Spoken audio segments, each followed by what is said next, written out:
They didn't argue, they didn't shout, they didn't break a single rule. And still, the boarding door closed in their face.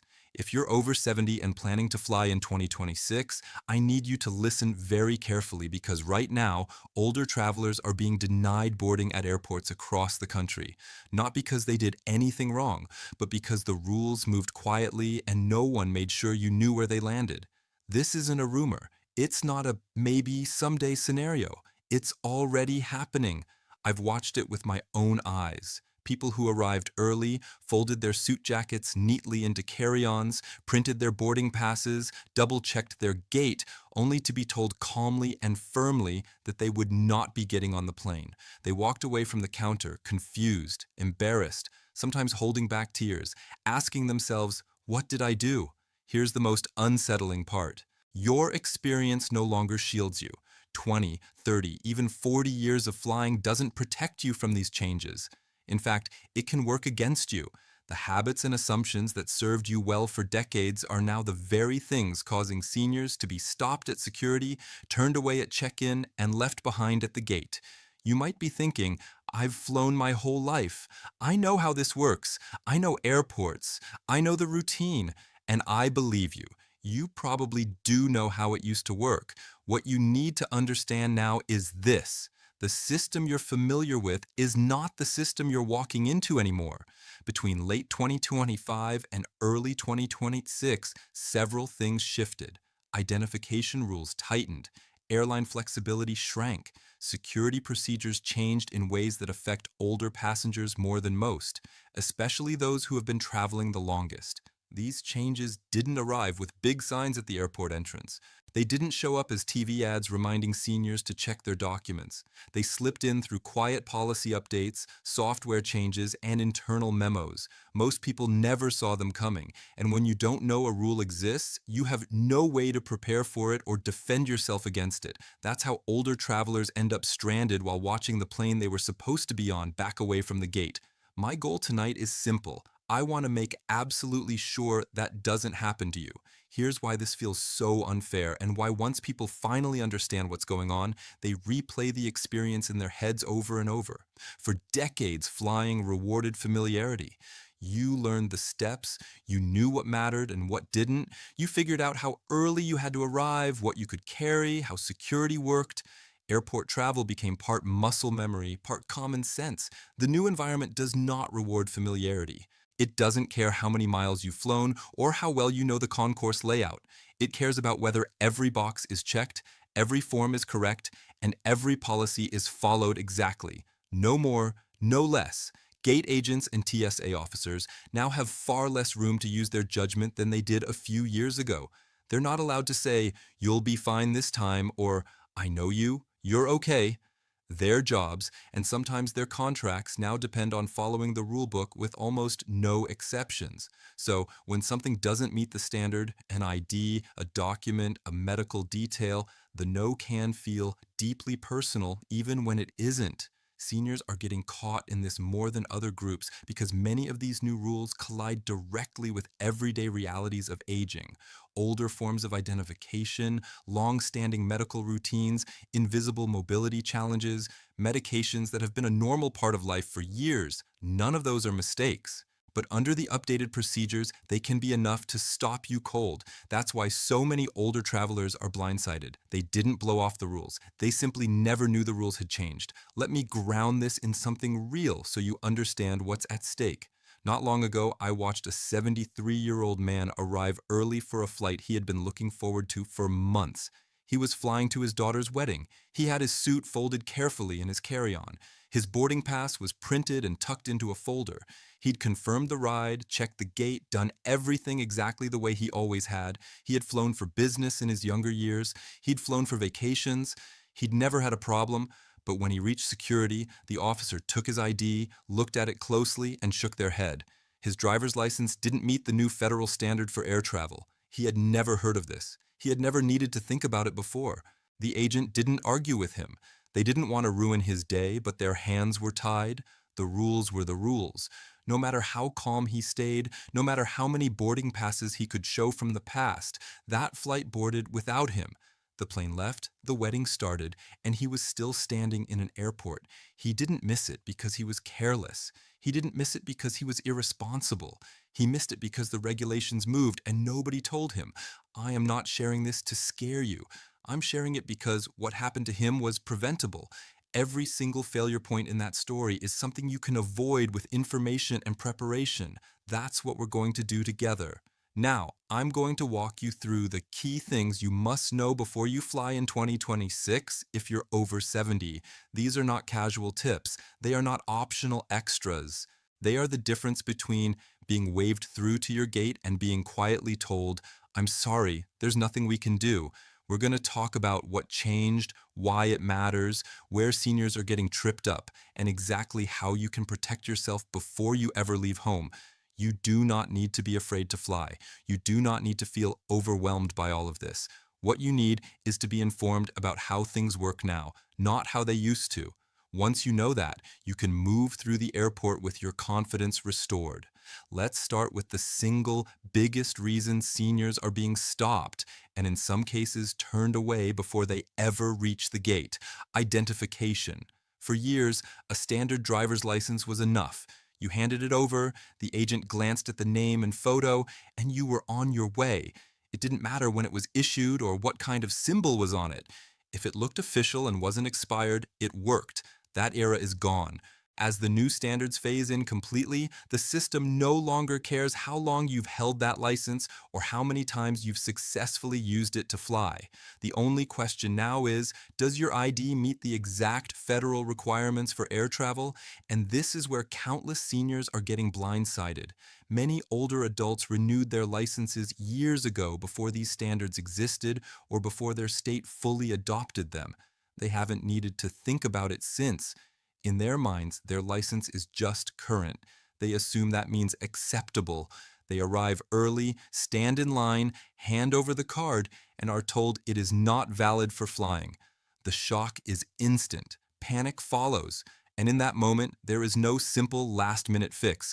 If your ID does not meet the federal Real ID standard, TSA officers are not allowed to let you pass. It's not a warning, and it's not a suggestion. It's a hard stop. That is why this particular rule is quietly tearing trips apart. You may be thinking, well, I renewed my license recently enough, so I'm probably fine. But unless you've actually looked, you don't know, and guessing is too risky. Now, here's what matters. Your driver's license must be Real ID compliant to be used as your sole ID for domestic flights. How do you tell? There should be a special symbol on the front of the card, usually a star. In some states, it's a star inside a circle. In others, it's a star cut into the shape of the state.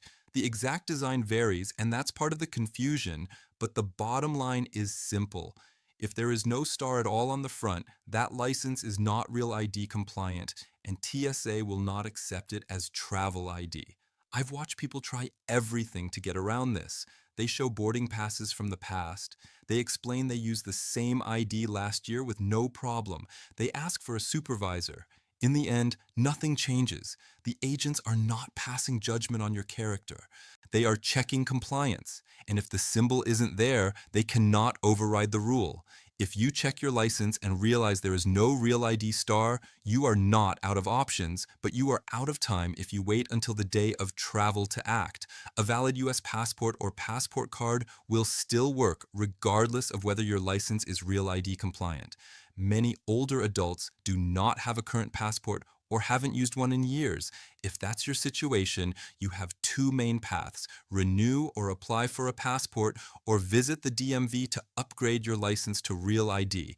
Whichever you choose, do it early. DMV appointments are filling up fast as more people start realizing they need the upgrade. Passport processing times can stretch unexpectedly, especially during busy seasons. This is not something to place on a someday list.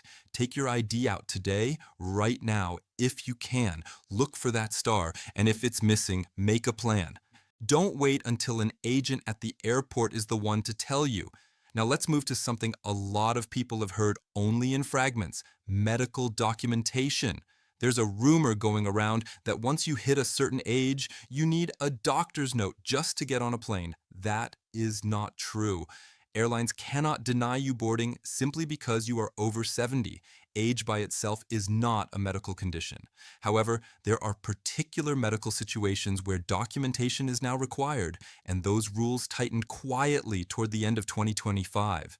If you need supplemental oxygen during the flight, if you rely on a wheelchair for more than short distances, or if you have a condition that could reasonably require medical attention in the air, most airlines now insist on some form of medical clearance filed before the day of travel, not at check-in, not at the gate before. This is where problems arise. The requirements are often buried on airline websites. The names for the forms differ. One calls it a MEDIF, medical information form. Another calls it fitness to fly documentation, but they all amount to the same thing, a signed confirmation from your doctor that you are medically stable to fly. Here's how to handle this without stress or confusion. If you know you use oxygen, require significant mobility assistance, or live with a condition that could cause concern in the air, call your airline at least 72 hours before your trip. When you get through, you don't need to launch into your entire medical history. Simply say, I need to submit medical clearance for my upcoming flight. Please email me the form you require. That sentence signals the process immediately. They will send you a form or a link. You bring that to your doctor. They fill it out and sign it, and you return it according to the airline's instructions. Once it's attached to your reservation, it shows up on the agent's screen when you check in and at the gate. There's no guessing, no last-minute judgment calls, no sudden, we can't let you board. If you're thinking, I'm okay most of the time, I just use a cane, or I have a heart condition, but it's controlled, this is where I want you to be cautious in your own favor. It is far, far better to have documentation no one asked for than to be questioned without anything on file. I have watched passengers turned away because a gate agent had a concern and there was no medical clearance attached to the booking. The agent wasn't trying to embarrass them. They were afraid of being held responsible if something happened mid-flight without proper clearance. A little preparation ahead of time removes that pressure for you and for them. Next, let's talk about something that seems small but causes enormous trouble at security: how you carry your prescription medications. For years, many people have relied on weekly pill organizers, little unlabeled cases or mixed pill containers when traveling. They're convenient, they're familiar. No one questioned them much. That's less true now.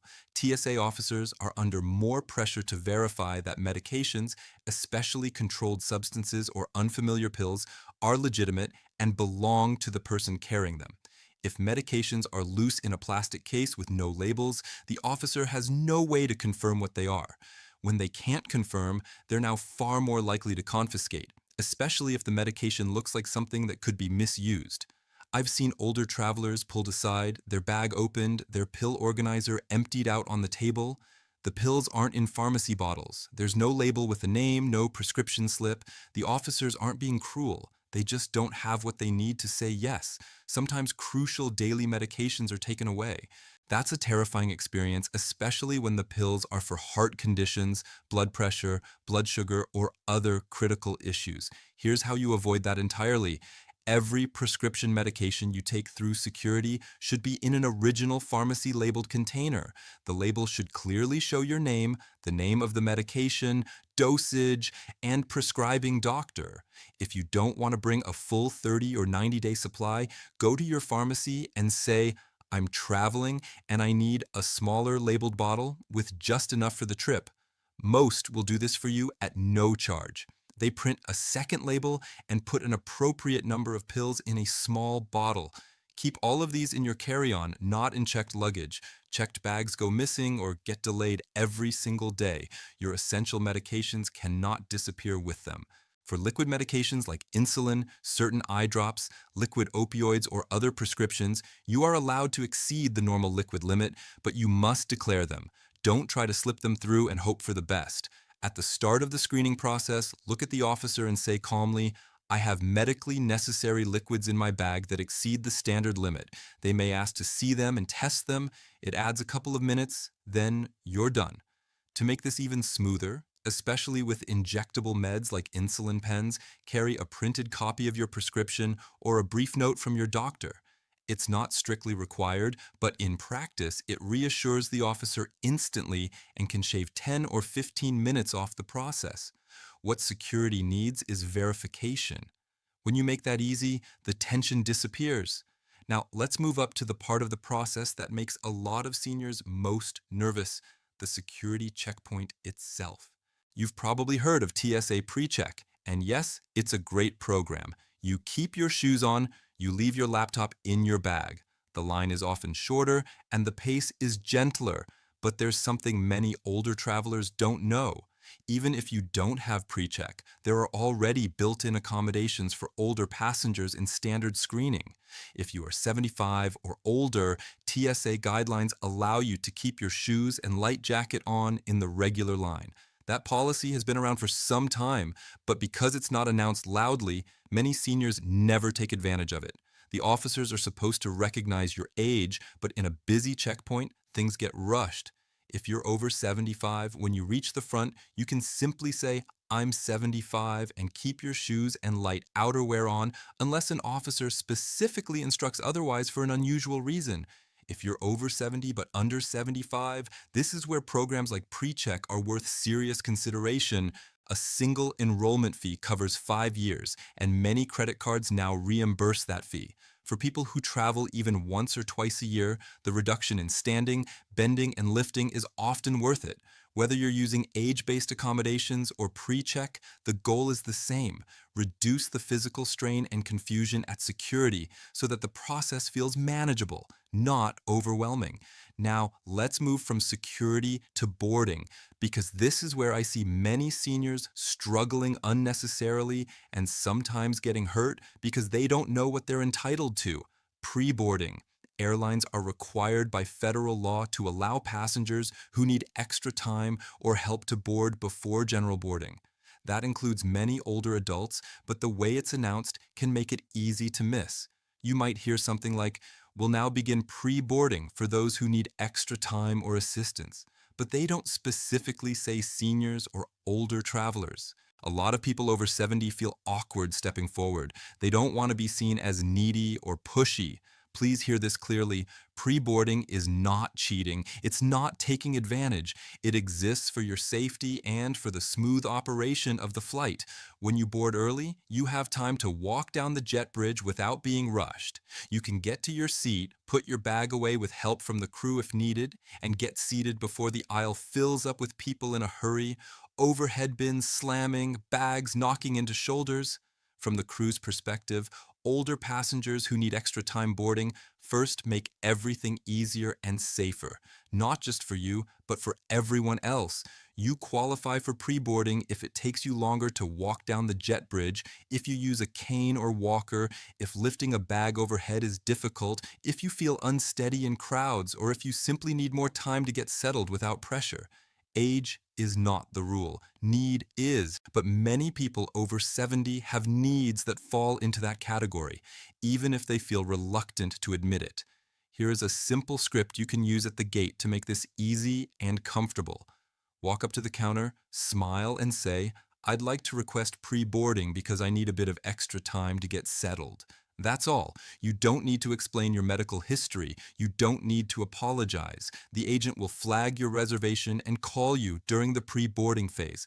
There is no fee. It does not change your seat. It is not an inconvenience. It can, however, prevent a fall, a twisted back, or an exhausting struggle. I have watched so many older travelers wait for their assigned group, then try to navigate a crowded aisle with people behind them, pushing forward, overhead bins filling fast, and the pressure to move quickly, causing stress and instability. I've seen bags slip, canes catch, people nearly lose their footing. When those same travelers pre-board, the entire tone shifts. There is space, there is calm, crew members are available and focused. The risk drops dramatically. If this describes you, please use this protection. You are not asking for special favor. You are using a system that exists for you. Now, let's talk about mobility devices and wheelchairs, because this is another area where updated procedures can surprise people. If you use a cane, walker, scooter, or wheelchair, you may find that TSA and airport staff handle these differently than they did years ago.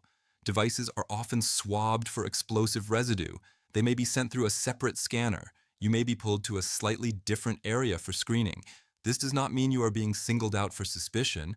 It means the equipment is being checked according to standard procedures. The key is to communicate as soon as you reach security.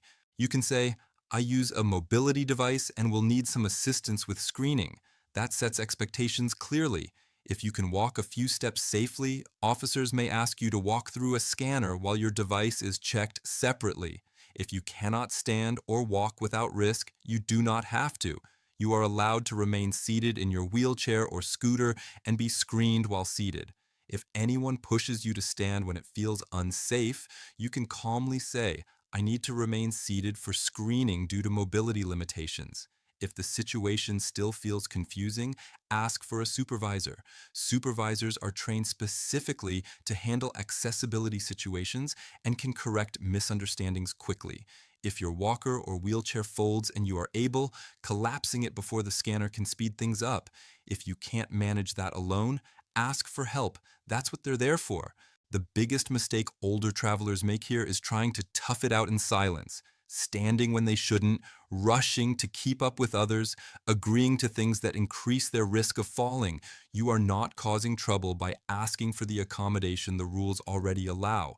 Wheelchair assistance is another area many people misunderstand. If you assume you can decide at the last minute, I'll get a wheelchair at the airport if I need it, that may no longer work reliably.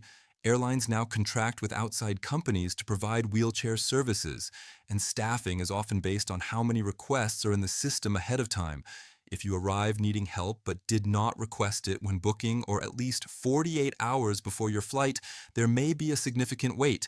I have seen older passengers miss boarding because the wheelchair they needed simply wasn't available quickly enough. If you know walking long distances is tiring, if standing in lines is painful, if navigating a big airport is more than you want to handle, request wheelchair assistance when you book your ticket. If you already booked, call the airline now and add it.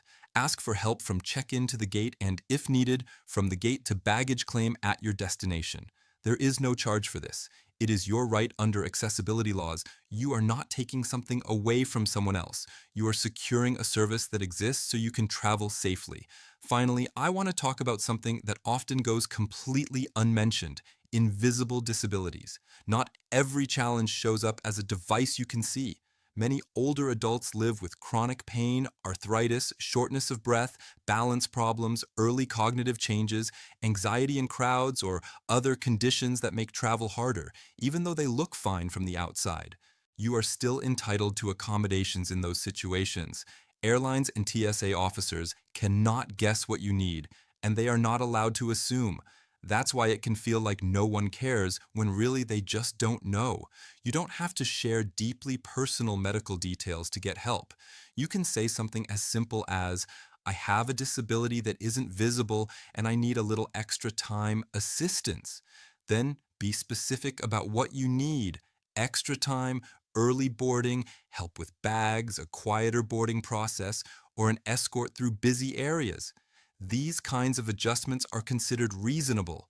They don't disrupt the flight, they don't change rules, they just make the existing process safer and more manageable for you.